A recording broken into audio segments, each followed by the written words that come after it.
सभी साथियों को नमस्कार। आज हम कक्षा 10वीं के पाठ 4 भूमंडलीय कृत विश्व का बनना के महत्वपूर्ण बिंदुओं को जानेंगे, महत्वपूर्ण प्रश्न उत्तर को जानेंगे जो कि परीक्षा की दृष्टि से बहुत ही महत्वपूर्ण हैं।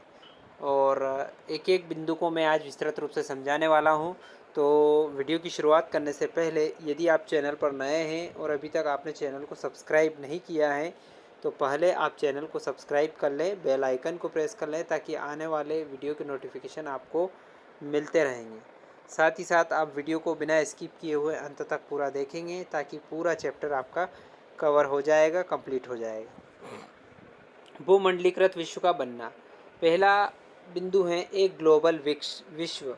दुनिया के विभिन्न देश व्यापार और विचारों तथा संस्कृति के आदान प्रदान के कारण हम एक दूसरे से आपस में जुड़े हुए हैं। आधुनिक युग में आपसी संपर्क तेजी से बढ़ा है, लेकिन सिंधु घाटी की सभ्यता के युग में भी विभिन्न देशों के बीच आपसी संपर्क हुआ करता था। दूसरा बिंदु है सिल्क रूट। चीन को पश्चिमी देशों और अन्य देशों से जोड़ने वाला व्यापार मार्ग सिल्क रूट कहलाता है। यानी कि चीन और पश्चिमी देशों को जोड़ने का जो मार्ग है सिल्क रूट कहलाता है। उस जमाने में कई सिल्क रूट थे। सिल्क रूट ईसा युग की शुरुआत के पहले से ही अस्तित्व में था और 15वीं शताब्दी तक बरकरार था। इस सिल्क रूट से होकर चीन के बर्तन दूसरे देशों तक जाते थे। इसी प्रकार यूरोप से एशिया तक सोना और चांदी इसी सिल्क रूट से आते थे। सिल्क रूट के रास्ते ही ईसाई, इस्लाम और बौद्ध धर्म दुनिया के विभिन्न मार्गों में पहुंच पाए थे। अगला है भोजन की यात्रा। नूडल चीन की देन है जो वहां से दुनिया के दूसरे भागों तक पहुंचा। भारत में इसके विदेशी संस्करण सेवियों को वर्षों से इस्तेमाल करते हैं। इसी नूडल का इटालियन रूप है स्पेगेटी। आज के कई आम खाद्य पदार्थ जैसे आलू, मिर्च, टमाटर, मक्का, सोया, मूंगफली और शकरकंद यूरोप में तब आए जब क्रिस्टोफर कोलंबस ने गलती से अमेरिका महाद्वीपों को खोज निकाला। आलू के आने से यूरोप के लोगों की ज़िंदगी में भारी बदलाव आए। आलू के आने के बाद ही यूरोप के लोग इस स्थिति में आ पाए कि बेहतर खाना खा सके और अधिक दिन तक वो जी सके। आयरलैंड के किसान आलू पर इतने निर्भर हो चुके थे कि 1840 के दशक के मध्य में किसी बीमारी से आलू की फसल तबाह हो गई तो कई लाख लोग भूख से मर गए। इस अकाल को आयरिश अकाल के नाम से जाना जाता है। बात करते हैं अगले बिंदु की, बीमारी, व्यापार और फतह। 16वीं सदी में यूरोप के नाविकों ने एशिया और अमेरिका के देशों के लिए समुद्री मार्ग खोज लिया। नए समुद्री मार्ग की खोज ने न सिर्फ व्यापार को फैलने में मदद की बल्कि विश्व के अन्य भागों में यूरोप की फतह की नींव भी रखी। अमेरिका के पास खनिजों का अकुत भंडार था और इस महाद्वीप में अनाज भी प्रचुर मात्रा में था। अमेरिका के अनाज और खनिजों ने दुनिया के अन्य भाग के लोगों का जीवन पूरी तरह से बदल दिया। 16वीं सदी के मध्य तक पुर्तगाल और स्पेन द्वारा अमेरिकी उपनिवेशों की अहम शुरुआत हो चुकी थी, लेकिन यूरोपियन की यह जीत किसी हथियार के कारण नहीं बल्कि एक बीमारी के कारण संभव हो पाई थी। यूरोप के लोगों पर चेचक का आक्रमण पहले से ही हो चुका था, इसलिए उन्होंने इस बीमारी के खिलाफ प्रतिरोधन क्षमता विकसित कर ली। लेकिन अमेरिका तब तक दुनिया के अन्य भागों से अलग थलग था, इसलिए अमेरिकियों के शरीर में इस बीमारी से लड़ने के लिए प्रतिरोधन क्षमता नहीं थी। जब यूरोप के लोग वहां पहुंचे तो वे अपने साथ चेचक के जीवाणु भी ले गए। इसका परिणाम यह हुआ कि चेचक ने अमेरिका के कुछ भागों को पूरी आबादी साफ कर दी। इस तरह यूरोपियन आसानी से अमेरिका पर जीत हासिल कर पाए। 19वीं सदी तक यूरोप में कई समस्याएं थीं जैसे गरीबी, बीमारी और धार्मिक टकराव। धर्म के खिलाफ बोलने वाले कई लोग सजा के डर से अमेरिका भाग गए थे। उन्होंने अमेरिका में मिलने वाले अवसरों का भरपूर इस्तेमाल किया और इससे उनकी काफ़ी तरक्की हुई। 18वीं सदी तक भारत और चीन दुनिया के सबसे धनी देश हुआ करते थे, लेकिन 15वीं सदी से ही चीन ने बाहरी संपर्क पर अंकुश लगाना शुरू किया था और दुनिया के बाकी हिस्सों से अलग थलग हो गया था। चीन के घटते प्रभाव और अमेरिका के बढ़ते प्रभाव के कारण विश्व के व्यापार का केंद्र बिंदु यूरोप की तरफ शिफ्ट कर रहा था। 19वीं शताब्दी 1815 से 1914 की बात करें, 19वीं सदी में दुनिया सबसे तेज़ी से बदल रही थी। इस अवधि में सामाजिक, राजनीतिक, आर्थिक और तकनीकी क्षेत्र में बड़े जटिल बदलाव हुए। इन बदलावों की वजह से विभिन्न देशों के रिश्तों के समीकरण में अभूतपूर्व बदलाव आए। अर्थशास्त्री मानते हैं कि आर्थिक आदान प्रदान 3 प्रकार के होते हैं: व्यापार का आदान प्रदान, श्रम का आदान प्रदान और पूंजी का आदान प्रदान। अगला बिंदु है वैश्विक अर्थव्यवस्था का निर्माण। यूरोप में भोजन के उत्पादन और उपभोग का बदलता स्वरूप पारंपरिक तौर से हर देश के भोजन के मामले में आत्मनिर्भर बनना चाहता है, लेकिन यूरोप में आत्मनिर्भर होने का मतलब था लोगों के लिए घटिया क्वालिटी का भोजन मिलना।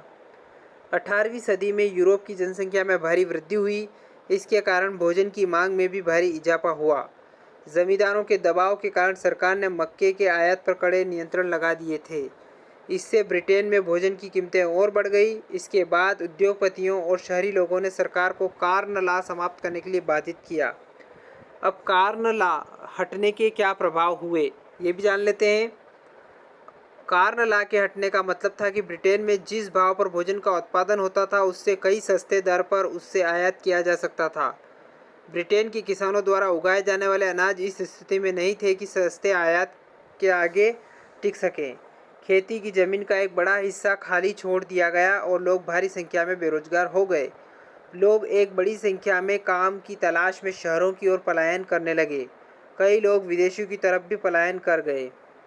गिरते दामों की वजह से ब्रिटेन में खाने पीने की चीज़ों की मांग बढ़ने लगी। साथ में औद्योगिकरण से लोगों की आमदनी भी बढ़ने लगी। इसके परिणाम स्वरूप ब्रिटेन को और भोजन आयात करने की ज़रूरत पड़ने लगी। इस मांग को पूरा करने के लिए पूर्वी यूरोप, अमेरिका, रूस और ऑस्ट्रेलिया में ज़मीन का एक बड़ा भाग साफ किया जाने लगा।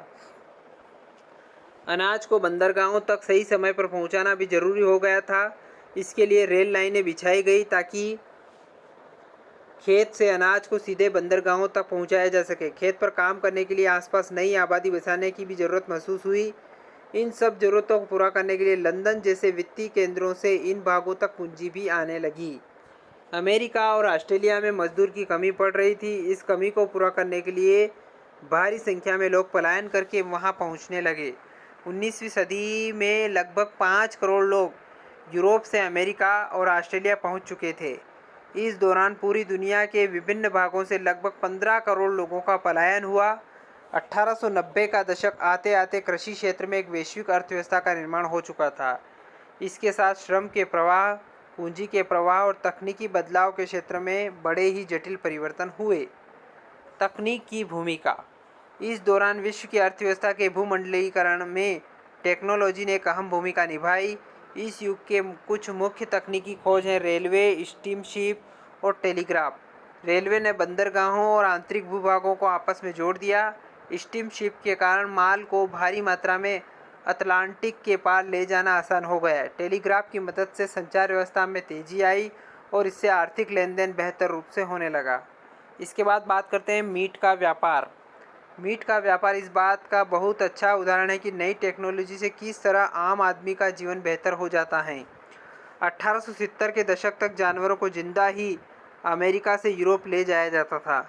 जिंदा जानवरों को जहाज़ से ले जाने में कई परेशानियां होती थी। वे ज़्यादा जगह लेते थे और कई जानवर रास्ते में बीमार हो जाते थे या मर जाते थे। इसके कारण यूरोप के ज़्यादातर लोगों के लिए मीट एक विलासिता की वस्तु ही थी। रेफ्रिजरेशन टेक्नोलॉजी ने तस्वीर बदल दी। अब जानवरों को अमेरिका में हलाल किया जा सकता था और प्री प्रोसेस्ड मीट को यूरोप ले जाया जा सकता था। इससे शीप में उपलब्ध जगह का बेहतर इस्तेमाल संभव हो पाया। इससे यूरोप में मीट अधिक मात्रा में उपलब्ध होने लगा और कीमतें गिर गई। अब आम आदमी भी नियमित रूप से मीट खा सकता था। लोगों को पेट भरा होने के कारण देश में सामाजिक शांति आ गई। अब ब्रिटेन के लोग देश की उपनिवेशी महत्वाकांक्षा को गले उतारने को तैयार लगने लगे।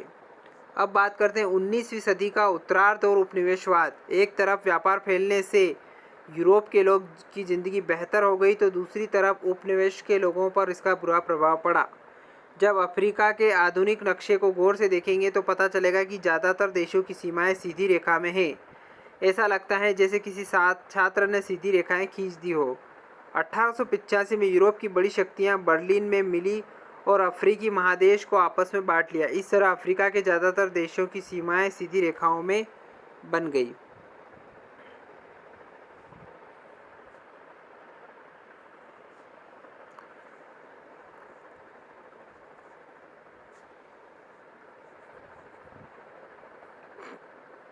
तो साथियों, आशा करते हैं आज का पहला भाग भूमंडलीकृत विश्व का बनने का पहला भाग मैंने आपको अच्छी तरीके से समझाने का प्रयास किया है। आने वाले में भाग 2 में नेक्स्ट जो बिंदु हैं उनको मैं समझाने का प्रयास करूँगा। तो हौसला बढ़ाने के लिए एक बार और आपसे निवेदन है कि वीडियो को लाइक करें, शेयर करें और एक बार और निवेदन है कि चैनल को आप सब्सक्राइब कर लें, बेल आइकन को प्रेस कर लें ताकि आने वाले वीडियो के नोटिफिकेशन आपको मिलते रहेंगे। धन्यवाद साथियों। जय हिंद, जय भारत।